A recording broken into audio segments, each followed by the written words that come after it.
In the Western world, for a long time, we have not had like a holistic approach to the human being. And we are living much more in this sort of a mental, this abstract sort of world of ideas and thought. And then emotions that are running wild. You know, the academic psychology has been like the stepping stones to get to where we are now. When I was studying psychology, I remember my last year in the university. At some point I realized, come on, I'm feeling how I'm killing my mind, how I'm closing the doors with these structures.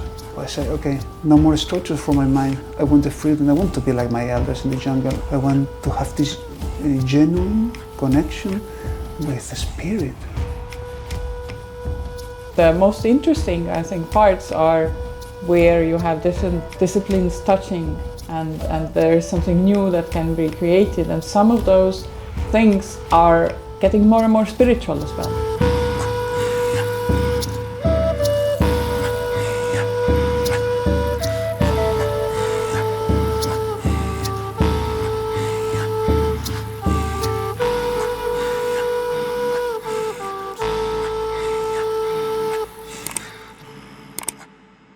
Liina, I'm very happy to be here in Estonia again, sharing the knowledge of my ancestors, bringing the knowledge from our center in the jungle, from the Shuar culture, everything I learned since I was a very young and innocent guy. So really, I'm here again with this magic of Estonia, with all these people like you who are elves. In this peace, in this silence, all these things that I appreciate so much, and I feel a lack of this in the world. Really, the people, your people still have something special alive in them. So, okay, yes, I want to take a moment with you because you are one of the guides in our center in Ecuador, in Cumbres de Arutam. You are our kind of experienced person in shamanism, at the same time a Western psychologist.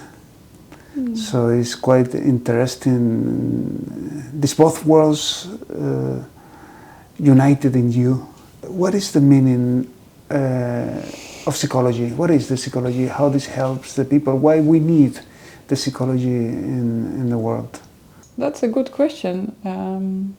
And there are so many different kinds of psychology, and it's a field that is always changing and growing.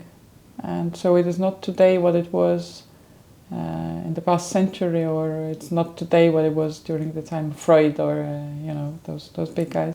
And also there are different schools, so it's a very broad thing, but in short it's the study, like the scientific study of the mind and the psyche. That part of the nervous system that is creates this sort of the reality, you know, not the part that's so much in the body and makes us move and you know, feel literally, but whatever is what makes us us. But it's a scientific discipline, so it's not a religious, it's not a spiritual discipline, and therefore it is limited, and it is a fruit of the society that has produced it.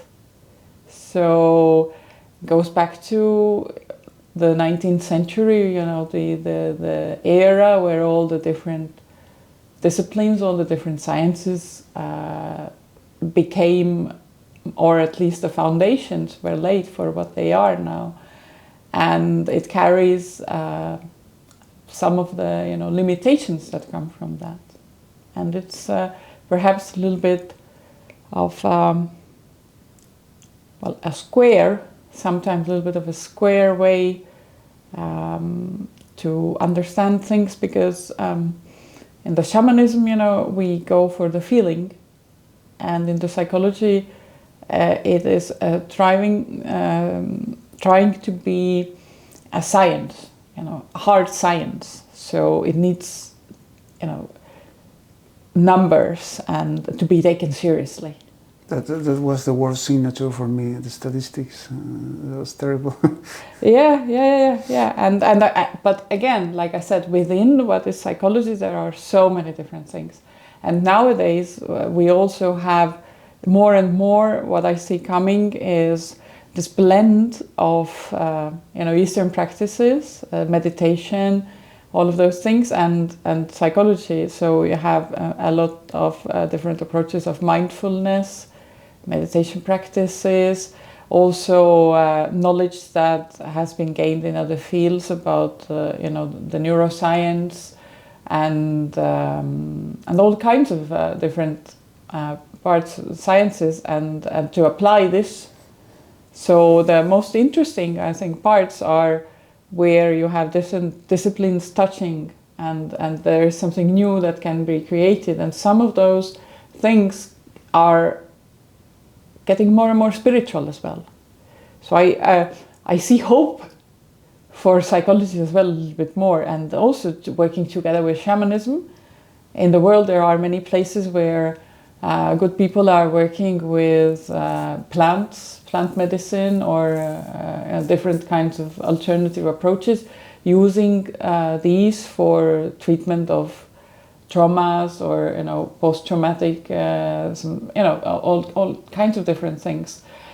But it's a new field, it's growing, and there is a lot of gray area also when it comes to like the legal framework.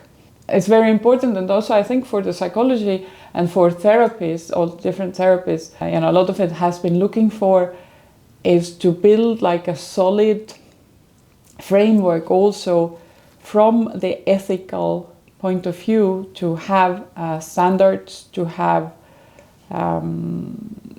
certifications, to try to make sure that these very intimate, for example, therapeutic relationships where somebody has very intimate access to somebody else's mind and life, that there is no abuse, that there is that everything is really in the service of betterment, and no dark business happens.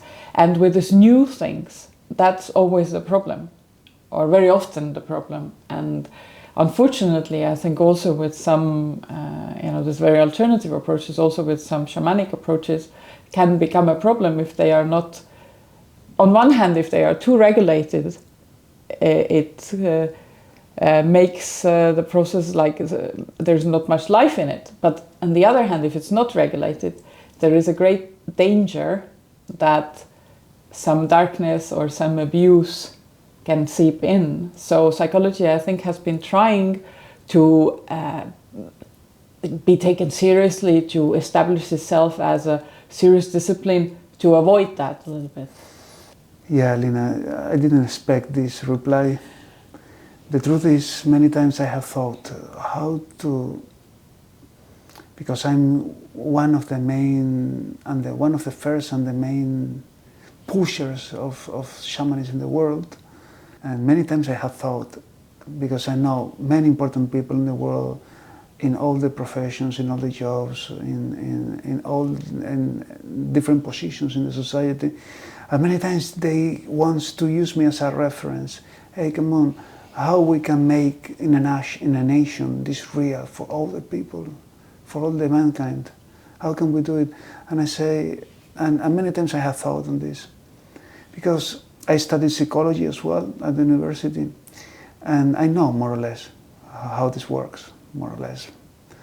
So many times I have thought, the psychologists, the law, the courts, they are trying to keep a kind of sense of fair justice in the society, loyalty. But for example, in Europe, we are obsessed with this, and it doesn't work. We are putting limits on the people, restricting the people, frustrating the people, and we are closing the doors towards the spirit, towards the freedom, towards the naturality, the authenticity, to the humanity, to the connection with the absolute freedom and this born in eternity, this powerful universe. This connection we are finishing, trying to ensure the society, protect all the members of society, and it doesn't work. Life is surprise. life is risk as well. Life is like jungle. And shamanism has these attributes, and you cannot change.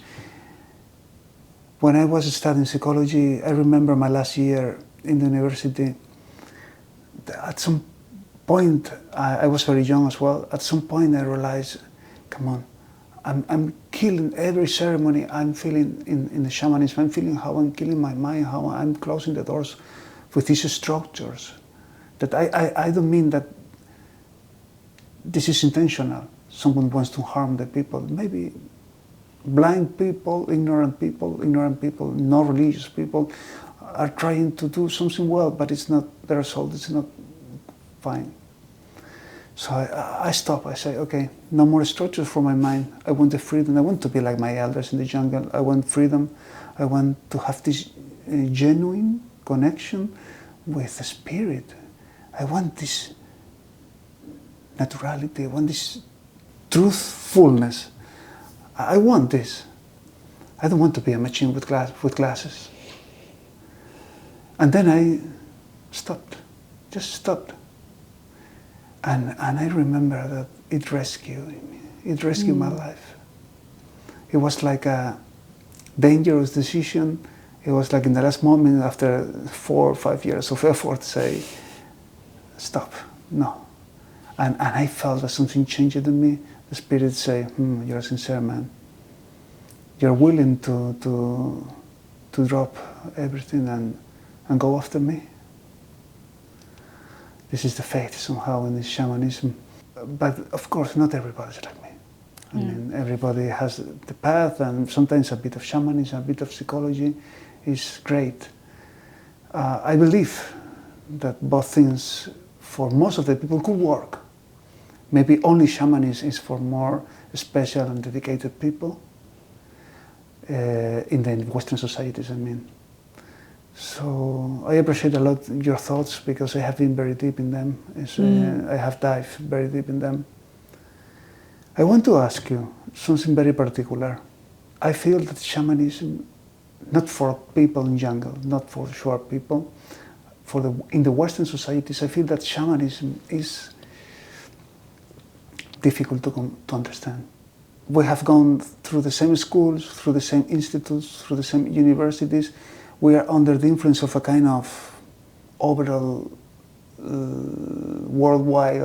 worldwide culture, and we are more or less programmed similar. So I think that shamanism, the root and the raw shamanism, is very hard to understand and to fix with this Western mentality.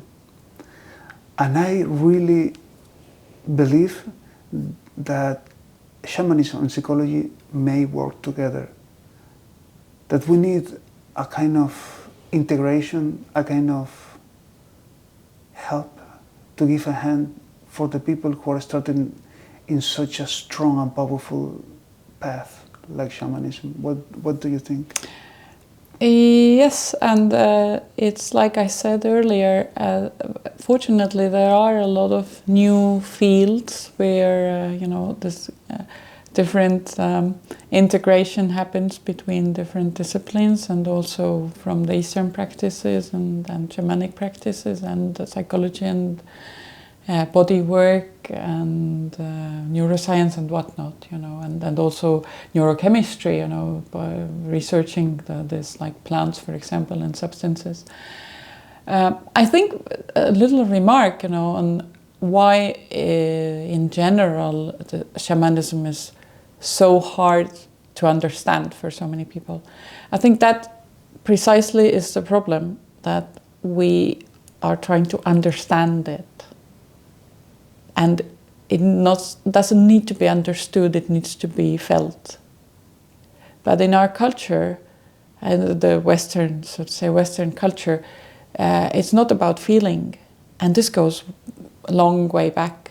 It's a disconnect between the body and the mind and the soul, whatever. It's like treated like different entities, and people are not in touch with the body. For a long time, we have not had like a holistic approach to the human being.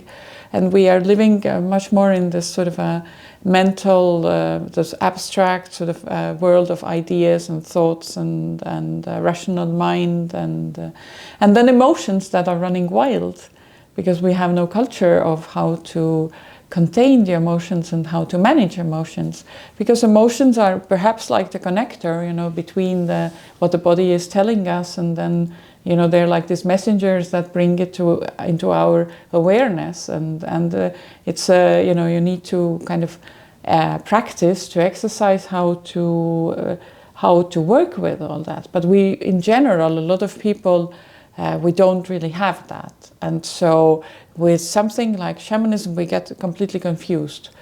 We don't even know where to approach it from, like it's just so alien. And we try to approach it from the angle that we are used to approaching things, but it won't work like that.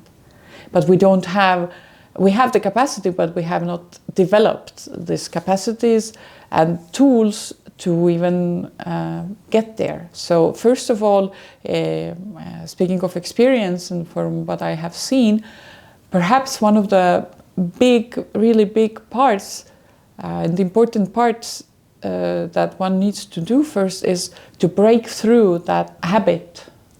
And once you manage to start to somehow create cracks into this way of being, then some, you know, spirit or whatever it is, you know, different kind of flow can start to break through, like a dam, you know. And then once, you know, something breaks through, then soon after more will break through. It's just a kind of a shift of an angle completely, and it's not so easy to do.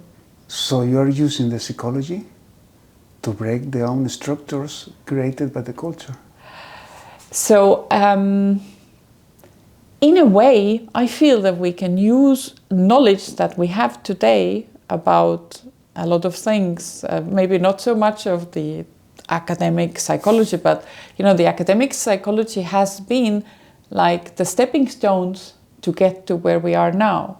Mm-hmm. And, you know, because that's groundwork, you know, from the 19th century, that's what has allowed us to get to some of these new sciences that are now allowing a little bit more of the integration of different things.